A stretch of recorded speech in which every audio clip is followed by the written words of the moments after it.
Hello, good morning students. How are you? I hope you will be perfectly fine. Okay, so let's get started. अभी last video के अंदर हमने जो chapter 4 है that is carbon and its compound उसको खत्म किया है। ठीक है, तो उसके बाद के जो क्वेश्चन है जैसे कल मैंने आपको बताए थे एनसीईआरटी इंटेक्स क्वेश्चंस और प्रैक्टिस क्वेश्चंस, तो वो आप करते रहना। आपका काम है कि एनसीईआरटी के जितने भी टोटल क्वेश्चंस है इंटेक्स एक्सरसाइज एनसीईआरटी एग्जाम्पलर वो सब आप अपने फेयर नोटबुक के अंदर करेंगे। ठीक है, सो आप एक दो दिन के लिए वो चीज एक दो दिन में कंप्लीट कर लीजिए। आज हम आगे चैप्टर स्टार्ट कर रहे हैं that is chapter number 5 and it is periodic classification of elements. Chapter 4 के जो क्वेश्चन बचते हैं वो एक्चुअली में तो सिंपल है क्योंकि बहुत सारा पोर्शन इसमें से डिलीट हो चुका है। ठीक है, तो वो हम रिवीजन के टाइम पे उन क्वेश्चंस को अटेम्प्ट कर लेंगे। आप एनसीईआरटी के सारे क्वेश्चन जो है अपनी फेयर नोटबुक में करेंगे। तो चलिए बेटा स्टार्ट करते हैं chapter number 5 that is periodic classification of elements. ठीक है, this whole chapter is based upon the periodic table.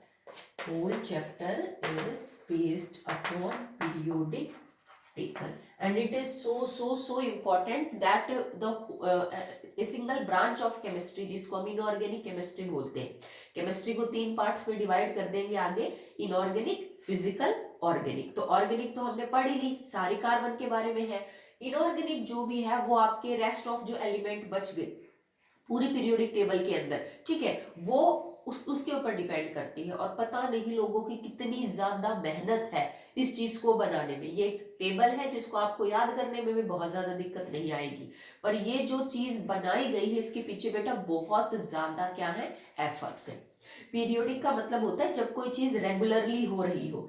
Classification of elements मतलब जितनी दुनिया में एलिमेंट्स खोजे गए हैं, चाहे वो मेटल हो, नॉन मेटल हो, मेटलॉइड्स हो, ठीक है, उनको एक रेगुलर पैटर्न के अंदर एक सिस्टमेटिक तरीके से अरेंज करना। ठीक है, उस चीज को हम इस चैप्टर के अंदर पढ़ेंगे। हम ऐसे याद नहीं कर सकते कि भाई 118 120 एलिमेंट है उनको आप यूं ही याद कर लो, नहीं, हमें एक पैटर्न में एक फॉर्म में उनको अरेंज करना है जहां उनमें कुछ सिमिलैरिटी नजर आ रही हो। भाई हम क्लासिफाई करें, जैसे बहुत सारे बच्चे हैं स्कूल में तो हम उनको सबसे पहले क्लास में डिवाइड करते हैं, देन हम उनको सेक्शंस में डिवाइड करते हैं। ठीक है, एक पैटर्न होता है, यूं तो नहीं कि किसी क्लास में कोई भी बच्चा घुस जाएगा। ठीक है, तो यहाँ पे भी जितने भी नॉन एलिमेंट्स हैं उन्हें हम एक पर्टिकुलर पैटर्न को फॉलो करते हुए अरेंज करना है और इसी चैप्टर के अंदर ये सब कुछ पढ़ा जाएगा। ठीक है, तो हम पहले ये स्टार्ट करते हैं कि शुरुआत इसकी कहां से हुई, किसने सबसे पहले सोचा कि हाँ ऐसी कोई टेबल बनानी चाहिए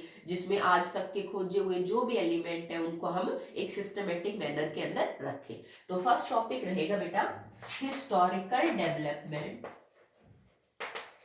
historical development of periodic table, of periodic table. सबसे पहले किसने एफर्ट किए, फिर उसके बाद किसने एफर्ट किए, फिर और जो आज हम करंट पढ़ रहे हैं पीरियोडिक टेबल वो एक्चुअली में कैसे एग्जिस्टेंस के अंदर आई। ठीक है, तो चैप्टर में बेटा हमें 3 साइंटिस्ट का जो काम है वो पीरियोडिक टेबल के रिगार्डिंग पढ़ना है। One is Dobereiner, one is Newlands. ठीक है, Newlands law of octave, Dobereiner triads, और अब उसके बाद पढ़ेंगे नील बोहर जिसने जो आपकी एडवांस टेबल है, मॉडर्न टेबल है पीरियोडिक, उसको जो है वो दिया है। तो चलिए स्टार्ट करते हैं with the very first attempt that is by Dobereiner in 1817। Okay, so 1817 के अंदर डबर्नियर ने सबसे पहले एलिमेंट्स को क्लासिफाई करने की सोची थी।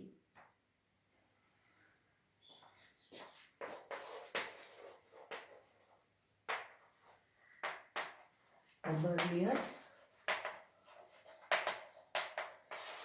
ट्राइड।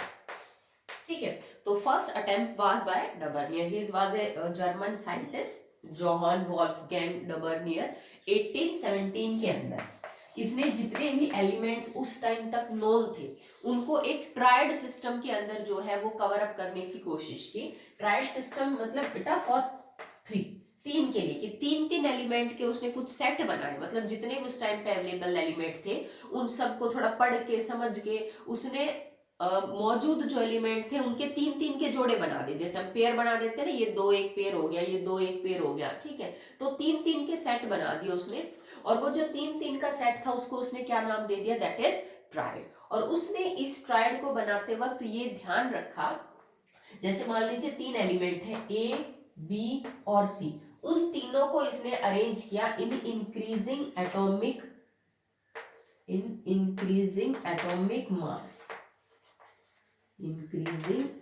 मास। मतलब जैसे इसका मास 2 है, इसका 4 है, इसका 7 है, तो बढ़ते हुए एटॉमिक मास के हिसाब से 3 एलिमेंट्स को अरेंज किया, एक ट्राइड बना ली। और उसने क्या देखा कि जब मैं पहले वाले के एटॉमिक मास और आखिरी वाले के एटॉमिक मास को जोड़ूं और उसको मैं 2 से डिवाइड कर दूं, मतलब मैं उसका मीन निकाल लूं, ठीक है, atomic mass of A plus में atomic mass of C and divided by 2, that will be approximate equal to the atomic mass of B.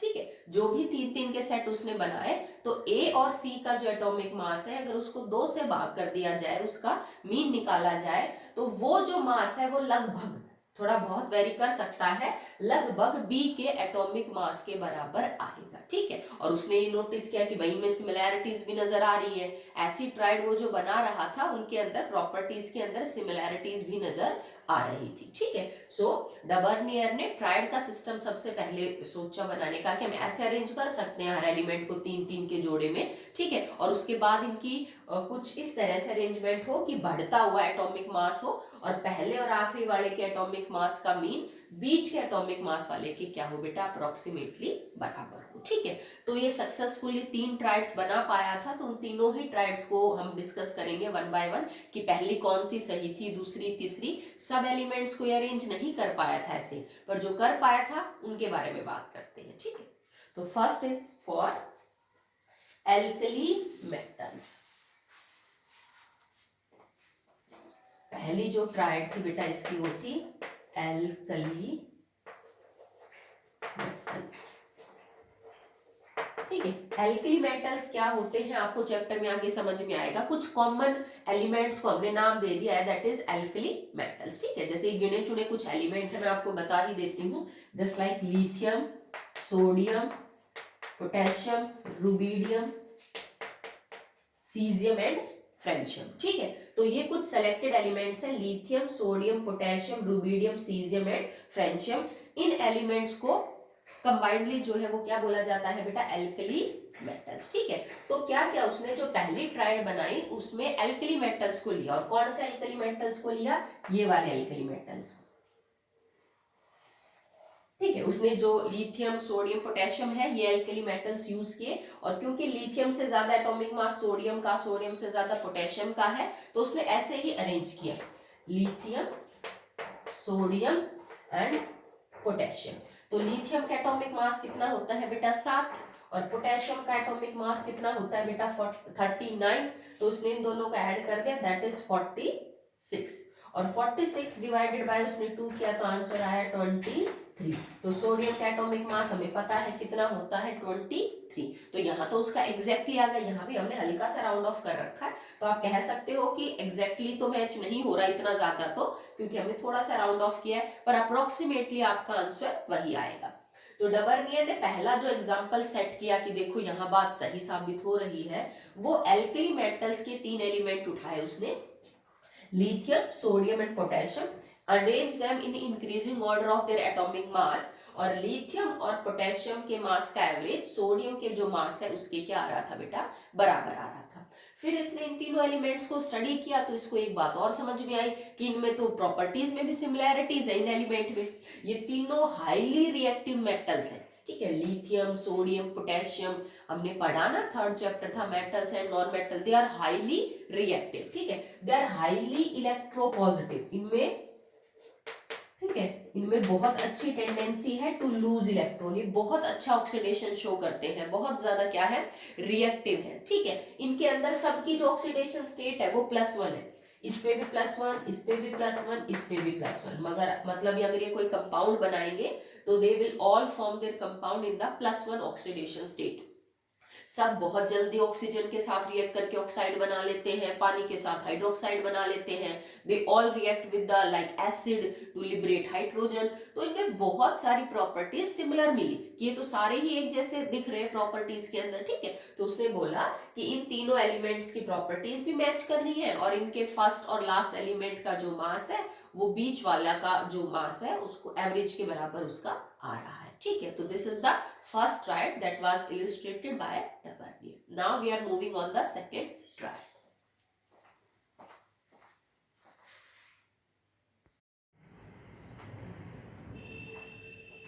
Now the second Dobereiner triad will be of alkaline earth metals, ठीक है। तो जो second triad उसने बनाई थी वो कुछ selected elements थे उसमें जिनको हम एल्कलाइन अर्थ मेटल्स बोलते हैं। क्या होते हैं alkaline earth metals? This is beryllium, magnesium, calcium, strontium, barium and radium. ये जो कंबाइंड ही 6 एलिमेंट्स होते हैं इनको हम एल्कलाइन अर्थ मेटल्स बोलते हैं। That is beryllium, magnesium, calcium, strontium, barium and radium. तो इनमें से इसने ये 3 एलिमेंट्स को चूज किया, that is calcium, strontium and barium. He placed them in the increasing order of their atomic mass and same thing that is happened with the alkaline earth metal. तो इसने यहाँ पे लिखा कैल्शियम, स्ट्रोंशियम एंड बेरियम।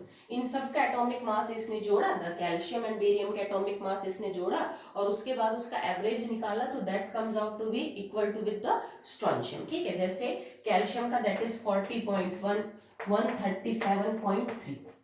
आप चाहे तो round of भी कर सकते हैं, 40 ले सकते हैं इसका और इसका 137 ले सकते हैं। हमने थोड़ा एग्जैक्टली ले लिया। तो जब हम कैल्शियम का 40.1 और बेरियम का 137.3 इन दोनों को जोड़ेंगे एंड इनका एवरेज लेंगे 40.1, 137.3 एंड डिवाइडेड बाय 2, तो इसका जो आंसर है that comes out to be 88.7 and that is highly close with the atomic mass of the strontium, that is 87.6। Exactly इसका 87.6 होता है, जबकि अगर हम जोड़ेंगे तो इसका आएगा 88.7। तो ये इसकी सेकंड ट्रायड थी, that is of alkaline earth metals. जो ये 6 एलिमेंट है इसमें से इसने इन 3 एलिमेंट्स को जो है वो चूज किया था। अगेन जब इसने इनकी प्रॉपर्टीज को ऑब्जर्व किया तो उसके अंदर भी इनको सिमिलैरिटीज देखने को मिली। क्या सिमिलैरिटी थी इनकी प्रॉपर्टीज में? That they oh show oxidation state of +2। इन सब की जो ऑक्सीडेशन स्टेट थी वो +2 थी। इन एनी कंपाउंड, अगर ये कोई भी कंपाउंड बनाते हैं तो they will always form the compound in the +2 oxidation state. Okay, next they are also very reactive, highly reactive. ये सारे के सारे एलिमेंट्स बहुत ज्यादा रिएक्टिव थे, जस्ट लाइक जो एल्कली मेटल्स थे आपके वो, they immediately react with oxygen to form oxide, water to form hydroxide, ठीक है। मेटल्स के साथ भी रिएक्शन कर रहे, एसिड्स के साथ भी रिएक्शन कर रहे थे टू लिबरेट हाइड्रोजन। तो इनकी प्रॉपर्टीज के अंदर जो है काफी सिमिलैरिटी थी। सबकी वैलेंसी 2 थी, they all have the valency 2। इन सब के जो वैलेंस इलेक्ट्रॉन थे वो भी 2 थे, all have valence electrons 2। तो जैसे लास्ट वाले केस में एल्कली मेटल्स में सबकी वैलेंसी 1 थी, सबके वैलेंस इलेक्ट्रॉन 1 थे, सब पे पॉजिटिव 1 चार्ज आ रहा था। इनके अंदर सारे केसेस के अंदर +2 जो है ऑक्सीडेशन स्टेट हर कंपाउंड में देखने को मिल रही थी। तो ये डबर्नियर की सेकंड ट्रायड थी जिसके अंदर उसने एलिमेंट्स को इंक्रीजिंग एटॉमिक मास में अरेंज किया और उसका जो रिजल्ट था वो एक्चुअल रिजल्ट के थोड़ा अप्रोक्सीमेटली क्या आ रहा था, सेम। तो इस चीज को एक्सेप्ट किया जा सकता है, ठीक है। 88.7 और 87.6। Now we are moving on the third triad जिसमें उसने हेलोजेंस को यूज किया था। सो नाउ थर्ड ट्रायड,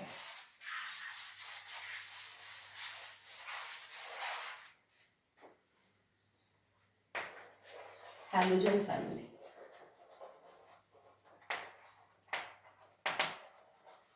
ये कुछ सेलेक्टेड नाम दिए गए हैं कुछ एलिमेंट्स को, जैसे alkali metals, alkaline earth metals.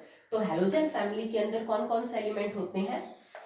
Fluorine, chlorine, bromine and iodine, ठीक है। तो फ्लोरीन, इसके बाद एस्टेटाइन भी होता है but that is radio active, तो उसको हम प्रॉपर्टीज के अंदर यूज नहीं करते हैं।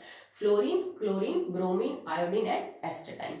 तो डबर्नियर ने क्या किया था? He choose these 3 elements, that is chlorine, bromine and iodine according to their triad system, और इनको अरेंज किया according to their atomic masses, increasing order of atomic masses. So chlorine, bromine and iodine. He put them in increasing order of their atomic masses and again उसने chlorine और iodine के atomic mass को जोड़ा और उसका जो result आ रहा था वो ब्रोमीन के मास के अप्रोक्सीमेटली जो है वो लगभग मैच थोड़ा सा कर रहा था, ठीक है।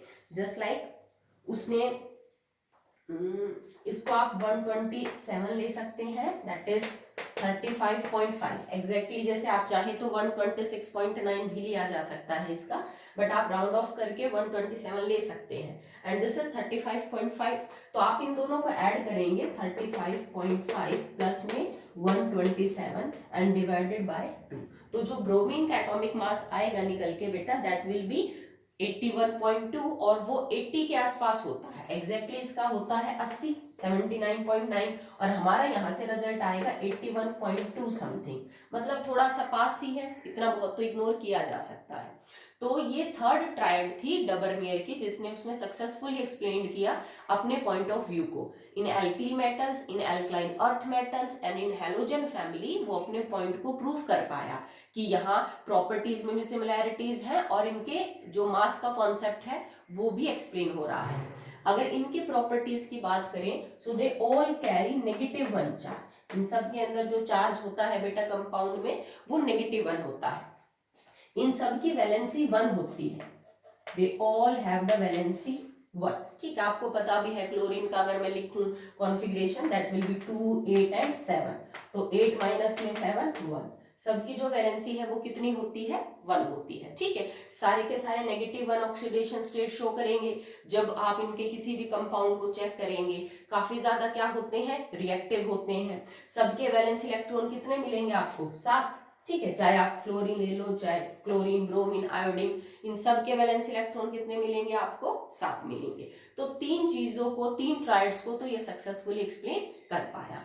Now the topic will be what will be the limitations of Dobereiner triad, ठीक है। तो उसने अपनी तरह से पहला अटेम्प्ट किया था 1817 के अंदर, तो वो कौन सी कमियां थी जो डबर्नियर की रह गई वो एक्सप्लेन नहीं कर पाया। ये तो 9 ही एलिमेंट हुए, तो 9 तो डिस्कवर नहीं थे उस टाइम तक।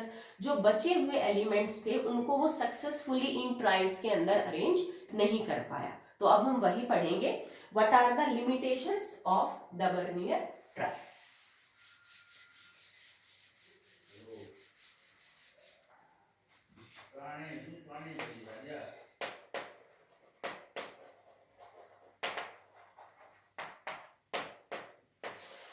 Now limitations.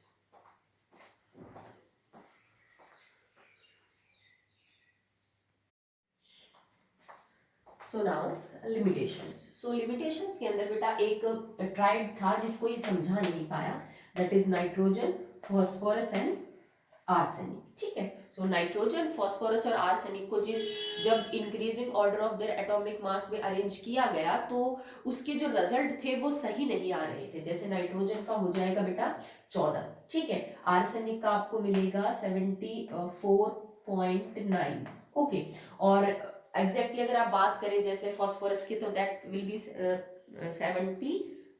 फॉस्फोरस का 31 होता है एग्जैक्टली, ओके। पर जब आप इनको जोड़ेंगे तो 40 प्लस में 74.9 डिवाइडेड बाय 2, आपका आंसर लगभग 44 के आसपास आएगा। जबकि 31 और जो 44 है उसमें तो क्या है, बहुत ही फर्क है। तो ये जो ट्रायड थी वो सक्सेसफुल नहीं हो पाई डबर्नियर के अकॉर्डिंग, कि बहुत गैप आ गया था 31 में और 44 में। तो एक तो इसकी लिमिटेशन ये थी, ठीक है।